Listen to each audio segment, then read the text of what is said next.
Ya masih seperti Vario 125 sebelumnya lah ya. Tenaga yang relatif sama dengan versi sebelumnya. Bedanya apa? Bedanya dia ada tuningan sedikit yang berbeda dari ECU-nya. Ini terasa lebih stabil ya, kan daily use gitu ya.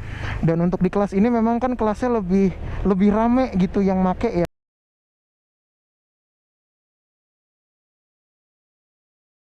Ya, kali ini kita basah-basahan, jadi kita santai aja. Kali ini kita menggunakan Honda Vario 125 yang terbaru. Jadi kurang lebih seperti ini Vario 125 yang terbaru. Ini adalah versi CBS ISS SP. Apa aja bedanya? Bedanya udah gue jelasin di review. Silahkan kalian buka dulu untuk reviewnya. Intinya perbedaannya itu ada di bagian keyless ya. Jadi sekarang dia sudah menggunakan keyless dan juga dia udah ada lacinya di sini. Jadi kalau kalian mau ngecas HP bisa ya, karena udah ada USB charger. Oke, kita lihat untuk tampilan dari speedometernya itu nggak ada perbedaan sama sekali dibanding versi sebelumnya. Jadi kita lihat, dan ini tadi ada penjelasan dari pihak AHM, kabarnya udah nggak begitu mentok. Dan ternyata memang benar ya, untuk gua yang tingginya 180 dengan posisi duduk standar, ini memang udah nggak mentok bro. Tuh ya, nggak mentok sama gua. Jadi ada perbedaan sedikit memang di bagian dashboardnya yang dia agak lebih maju sedikit. Jadi ini nggak mentok ya teman-teman, lihat ya.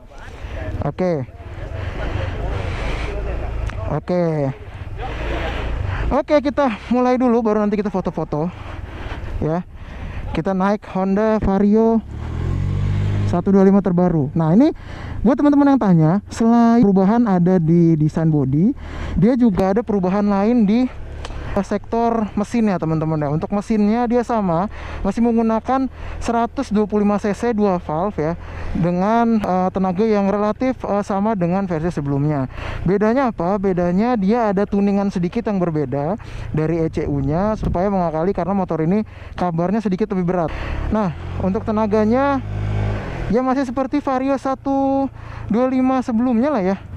Ini tenaganya nggak begitu beda jauh kalau teman-teman rasakan. Bedanya juga dia ada di velg ya. Velgnya ini dia pakai ukuran Vario 150 yang lama.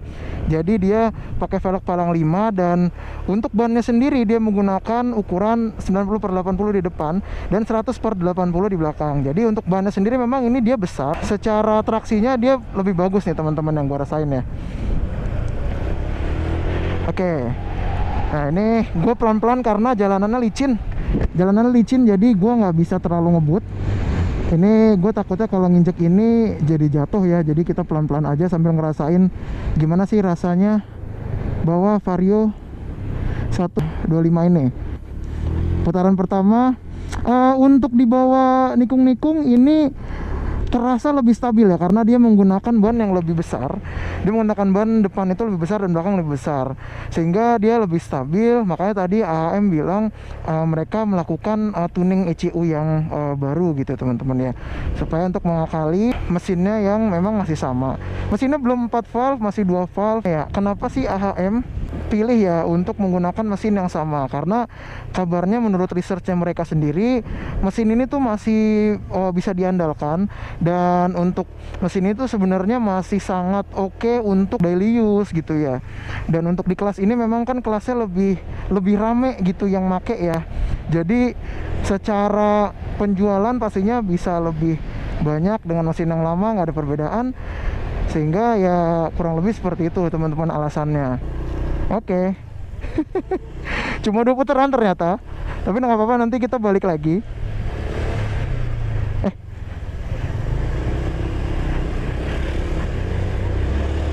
Ya oke teman-teman, kita berhenti dulu untuk rehat sejenak ya. Ini karena gantian, ini baru kering, jadi teman-teman banyak yang belum masuk. Jadi kita gantian. Boleh mas? Iya, yang belum tuh, yang belum riding. Lu enggak? Gue udah tadi. Ayolah gaskan. Lo belum mas? Itu aja tuh, lu dulu tuh. Ya kita berhenti dulu sambil nanti kita tunggu kalau ada yang udah selesai lagi baru kita mulai riding lagi. Oke. Kita pindah ke trek yang sebelah kanan. Oke. Nih treknya sebenarnya sih kayaknya sama aja ya.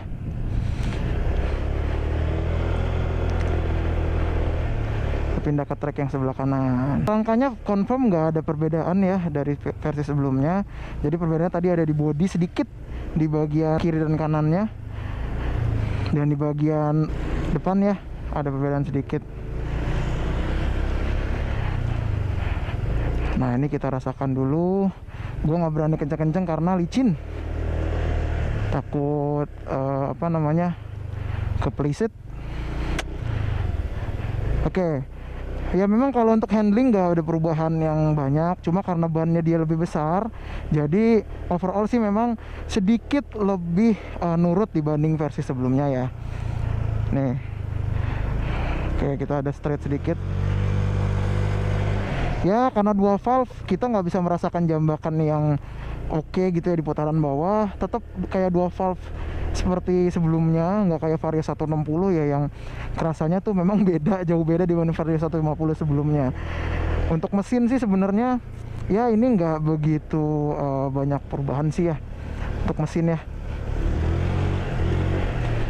Oke, kita satu putaran lagi.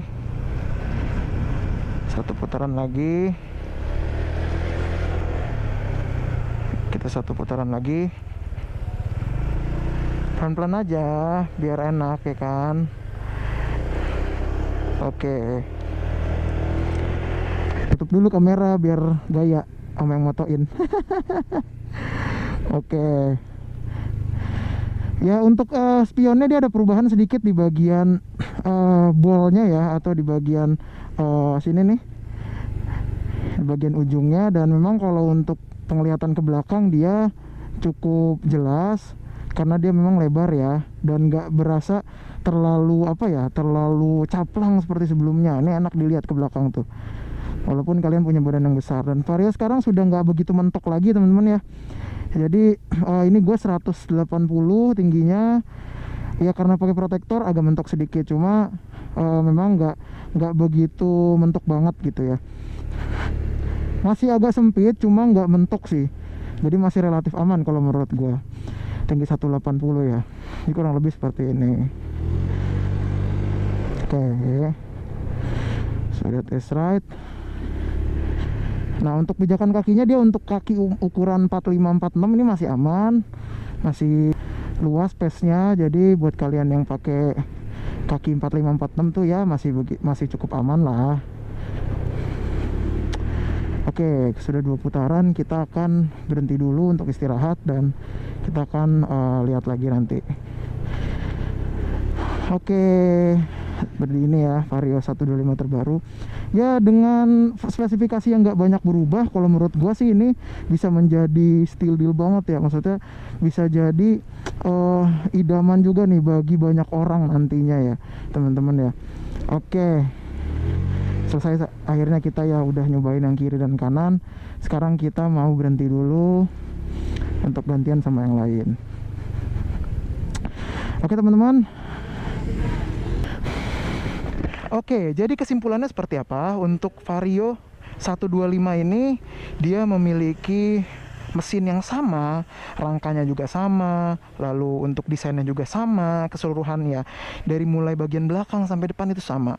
Kalau CBR sebelumnya kan ada perbedaan di mesin, ini nggak ada perbedaan di mesin sama sekali ya gitu ya, rangkanya juga masih sama. Jadi yang beda tadi adalah velg ya, velgnya itu lebih lebar karena pakai punya Vario 150, bannya juga lebih lebar, jadi secara kalau kita goyang-goyangin gitu ya, kita buat riding itu jadi lebih enak. Lalu untuk bagian kiri kanannya dia juga sudah dilengkapi dengan seperti ini ya, keren ya. Oke, paling itu aja sih perubahannya. Untuk yang lain-lain nggak ada perubahan. Kesimpulannya motor ini masih tetap sangat worth to buy gitu ya, dengan harga 22 juta sampai 24 jutaan. Motor ini punya value-nya yang cukup bagus kalau menurut gua, apalagi buat kalian yang pakai harian itu sudah sangat bisa mengakomodir segala kebutuhan kalian. Bagasi gede, terus juga deck yang cukup lebar lah ya.